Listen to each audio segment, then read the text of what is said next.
एक दिन वो भूख प्यास से व्याकुल होकर घूमते घूमते नगर में पहुंच गया। नगर में प्रवेश करते ही नगर के कुत्ते उसके पीछे पड़ गए, तो कुत्तों से जान बचाकर सियार भागा। भागते भागते जो भी उसे पहला दरवाजा खुला मिला वो उसी में घुस गया। वो एक धोबी के मकान का दरवाजा था। मकान के अंदर एक बड़ी सी नांद में कढ़ाई नुमा मिट्टी का एक बर्तन धरा था, जिसमें धोबी ने नील घोलकर नीला पानी बनाया हुआ था। नांद नीले पानी से भरी थी। सियार जब डरा हुआ अंदर घुसा तो उस नांद में जा गिरा। उसको नांद में कूदते देख कुत्ते वहां से भाग गए। सियार जब उस नांद से बाहर निकला तो उसका सारा शरीर नीला हो गया था। नीले रंग से रंगा चंडक जब जंगल में पहुंचा तो जंगल के सभी पशु उसे देखकर चकित हो गए। ऐसे रंग का जानवर उन्होंने कभी नहीं देखा था। उसे कोई विचित्र प्राणी समझ सभी जानवर भयभीत हो गए। सिंह, बाघ, भेड़िए, चीते जैसे हिंसक पशु भी उससे डर कर दूर दूर रहने लगे। सियार ने जब सब पशुओं को डर कर भागते देखा तो उसने उन्हें बुलाकर कहा, पशुओं, मुझसे डरो मत, मैं तुम्हारी रक्षा के लिए ही यहाँ आया हूँ। त्रिलोक के राजा ब्रह्मा ने मुझे आज ही कहा था कि आजकल चौपायों का कोई राजा नहीं है। सिंह, मृगादि सब राजाहीन हैं। आज मैं तुझे उन सब का राजा बनाकर भेजता हूँ धरती पर। तू वहां जाकर सबकी रक्षा कर। इसीलिए मैं यहाँ आ गया हूँ। अब से सब पशु मेरी छत्र छाया में रहेंगे। मेरे रहते उन पर किसी प्रकार की विपत्ति नहीं आएगी। सब पशु आनंद से रहेंगे। मेरा नाम बबलू है। ये सुनकर सब पशुओं ने उसे अपना राजा मान लिया और बोले, स्वामी, हम आपके दास हैं, आज्ञा पालक हैं। आगे से हम आपकी आज्ञा का ही पालन करेंगे। सियार ने राजा बनने के बाद शेर को अपना प्रधानमंत्री बनाया, बाघ को नगर रक्षक और भेड़िए को संतरी का काम सौंपा।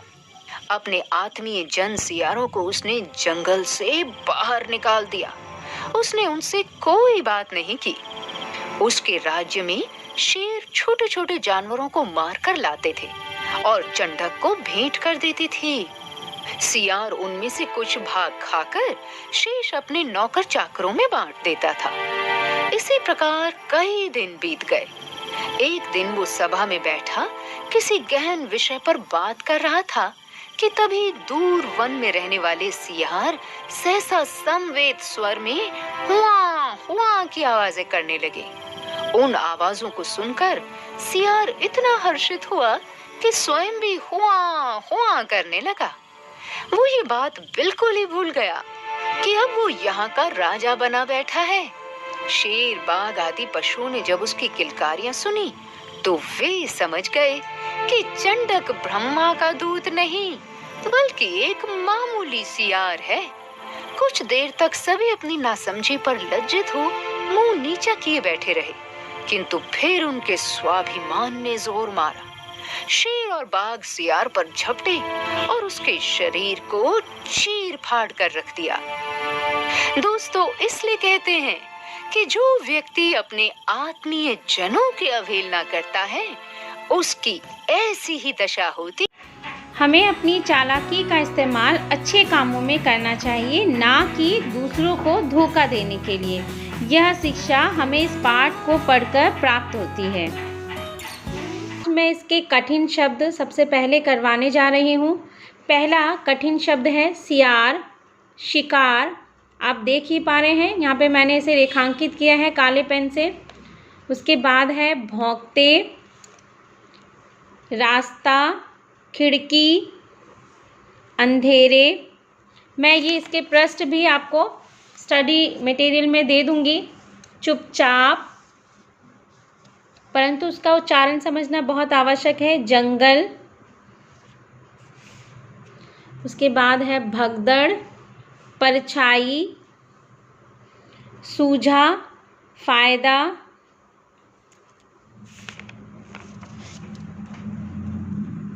मुकुट, चिंघारकर, प्रजा, व्यवस्था, मांस, बकरी, खरगोश, दरबार, दिशा, स्वयं, आश्चर्य। आइए अब इसके शब्द अर्थ देखते हैं। ये शब्द अर्थ भी आपको बहुत अच्छे से समझने हैं।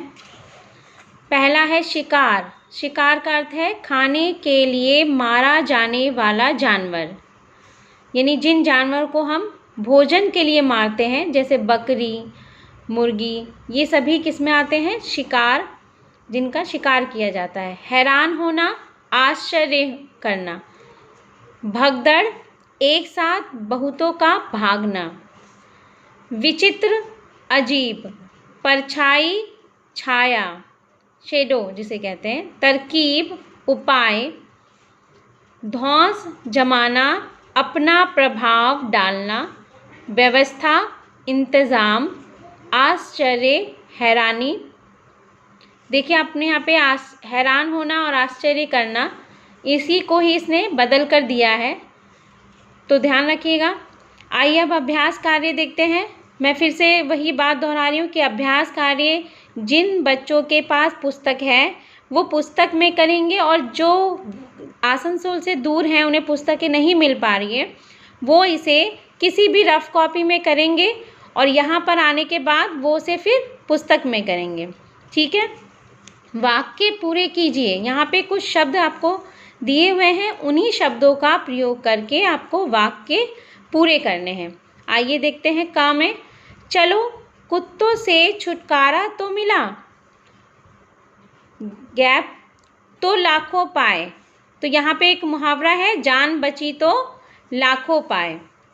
सारे जानवरों में उसे देखकर डैश मच गई।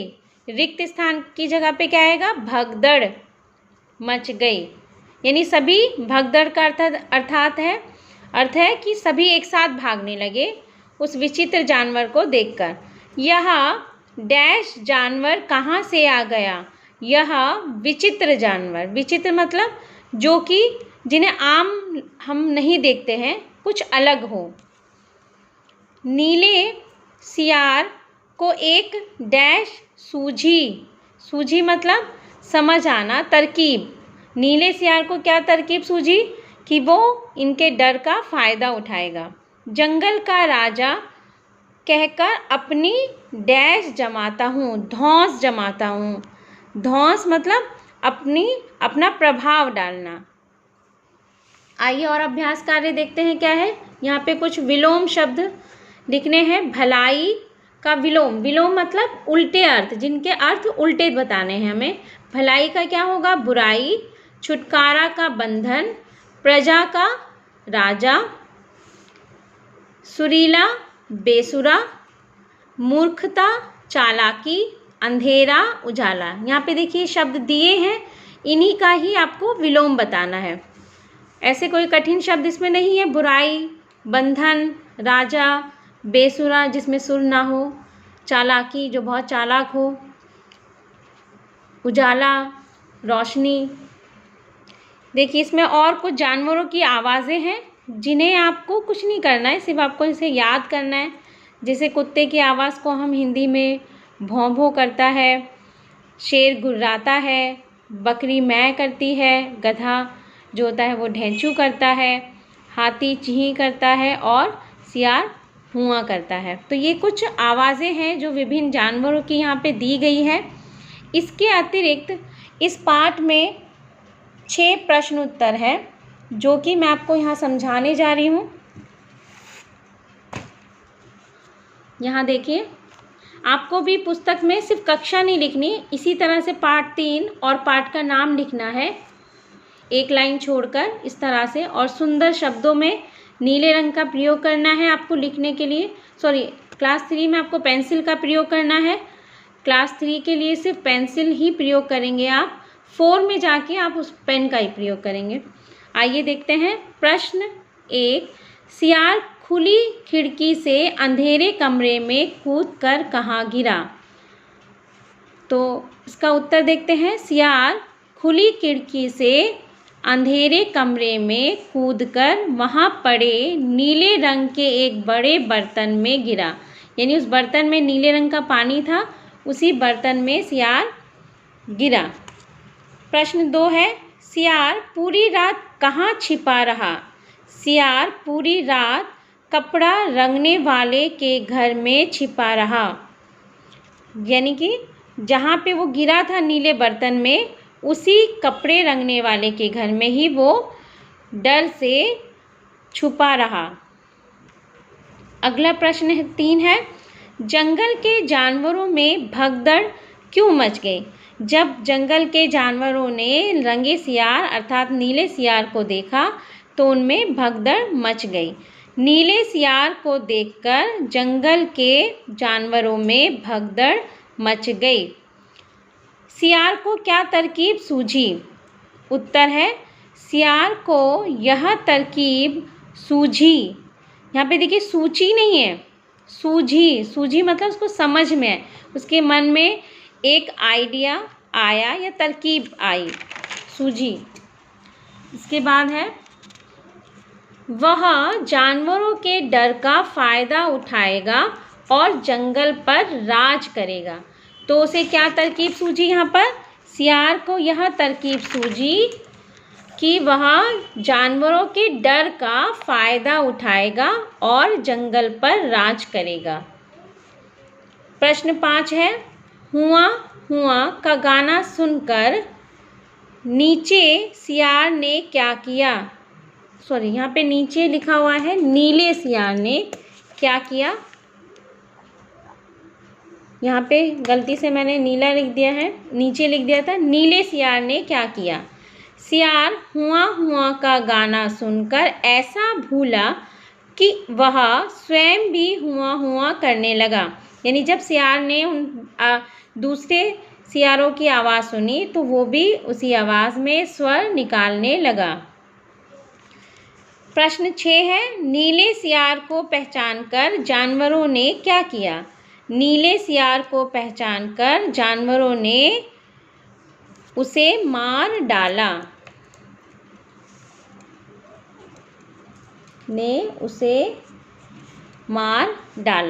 वैसे मार डाला भी लिख सकते हैं, पर उसे करेंगे तो ज़्यादा सही रहेगा। इसके अतिरिक्त कुछ आवश्यक सूचना है, वो मैं इसलिए बता रही हूँ कि कुछ बच्चों ने मुझसे कमेंट्स बॉक्स में पूछा है, वो बहुत परेशान है। मैं थोड़ा सा उस चीज़ को स्पष्ट करने के लिए ये आपको बता रही हूँ। आशा है आप ध्यान से देखेंगे। देखिए यहाँ पे ये कक्षा 3, 4 और 5 सभी के लिए है ये सूचना, आवश्यक सूचना कि गृह कार्य कॉपी, यानी कि एक कॉपी आपने पाठमाला की बनाई, एक कॉपी आपने व्याकरण की बनाई, इसके अतिरिक्त एक और कॉपी आपको बनानी है, वो है गृह कार्य। और ये जो गृह कार्य की कॉपी है, इसमें आप पाठमाला का भी गृह कार्य करेंगे और व्याकरण का भी, यानी ये कॉमन रहेगी आपकी ये जो कॉपी है। अब तक यानी जब से ऑनलाइन क्लास शुरू हुई है तो मैंने अब तक कितना काम इस गृह कार्य कॉपी में दिया है, वो मैं आपको यहाँ पे अवगत करा रही हूँ। पाठ 1, 2 और 3, यानी ये पाठमाला के पाठ से संबंधित बता रही हूँ। पाठमाला से संबंधित मैंने कुछ वाक्य प्रयोग दिए थे आप लोगों को। वो वाक्य प्रयोग जो कि पुस्तक से अलग था, वो प्रश्न उत्तर पुस्तक में नहीं था, कुछ मैंने आपको स्वयं बनाने के लिए दिए थे वाक्य प्रयोग, और कुछ इससे संबंधित ही कुछ और चीज़ें दी थी, जैसे पर्यायवाची विलोम। कक्षा 4, 5 को पर्यायवाची और विलोम दिया था, तो कक्षा 3 को कुछ और अलग। तो वो आपको किस में करना है? गृह कार्य कॉपी में। इसके अतिरिक्त आपकी जो पाठमाला कॉपी बुक है, पुस्तक है पाठमाला की, उसमें देखिएगा आप अभ्यास प्रश्न पत्र 1, ये आपको इसमें कुछ प्रश्न उत्तर दिए हैं, ये आपको स्वयं करने हैं। ये मैंने दिया था आपको गृह कार्य कॉपी में ही करना था ये आपको। इसके अतिरिक्त मैंने आपको सुलेख का पहले भी कुछ काम दिया था, आज और काम दे रही हूँ, क्योंकि सुलेख मैंने आपको पहले ही कहा है आपको रोज़ एक पृष्ठ सुलेख अवश्य करना है। तो पहला है सुलेख 1, ये है आपका सुनहरे मोती। ये जो पाठ है सुनहरे मोती, ये आपकी सुलेख की पुस्तक है। आपकी सुलेख की 2 पुस्तकें हैं, सुलेख 1 जिसे हम सुनहरे मोती कहते हैं, और वो आपको पृष्ठ संख्या 14 तक पूरा करना है। यानी कि मई महीने में आपको पृष्ठ संख्या 14 तक अवश्य कर लीजिएगा, क्योंकि इसके बाद जो समर हॉलीडेज़ वाला आपका जो गृह कार्य दूंगी सुलेख का, वो भी आने वाला है। तो कृपया करें आप नियमित रूप से इसे करते रहें। इसमें कोई भी अटकलें ना लगाए कि भाई अभी नहीं करेंगे, बाद में करेंगे, समय रहते से पूरा कर लीजिएगा। पृष्ठ संख्या 14 ये क्लास या कक्षा 3, 4 और 5 तीनों को करना है। तीनों की पृष्ठ संख्या एक समान है। और सुलेख 2 के जो पृष्ठ संख्या है, ये एक और पुस्तक है आपकी सुलेख की जो आर्य बुक डिपो की है, ये पृष्ठ संख्या 8 तक आपको पूरा करना है। तो देखा आपने, ये आवश्यक सूचना है। ये मैं आपको स्टडी मटेरियल में भी इसका लिंक भेज दूंगी। और आज आपका पाठमाला का पाठ 3 यहीं समाप्त होता है। अभ्यास कार्य को पुस्तक में कीजिएगा और आपका जो प्रश्न उत्तर है वो आपकी पाठमाला की जो कॉपी है उसमें कीजिएगा। कठिन जो शब्द है वो भी अलग पृष्ठ पे करना है। ऐसा नहीं है कि कठिन शब्द आपने लिखा, उसमें जगह बची तो वहीं से ही आपने प्रश्न उत्तर लिखना शुरू कर दिया, ऐसा आपको नहीं करना है। आपने कठिन शब्द पहले किए, फिर आपने शब्दार्थ लिखे, और इस पाठ से संबंधित कुछ चित्र भी आपको ज़रूर बनाने हैं। आपको सभी पाठ से संबंधित चित्र बनाने हैं। अगर आपके पास जगह है तो इस पिछले जो पाठ करवाए हैं उससे संबंधित चित्र अवश्य बनाइएगा। और पाठ 3 से संबंधित चित्र कहीं भी बना सकते हैं। आप शब्दार्थ के बाद भी लिख सकते हैं, कठिन शब्द के बाद भी कर सकते हैं, या फिर आप प्रश्न उत्तर लिख के ने से पहले भी लिख सकते हैं। वो चित्र बनाना है आपको। और शब्दार्थ भी आपको पाठमाला कॉपी में करना है, कठिन शब्द भी और प्रश्न उत्तर भी। मैं आपको इतना विस्तार से इसलिए बताती हूँ कि आप लोगों में कोई परेशानी ना हो, कोई कन्फ्यूज़न ना रहे। ठीक है, धन्यवाद। सुरक्षित रहे, स्वस्थ रहे।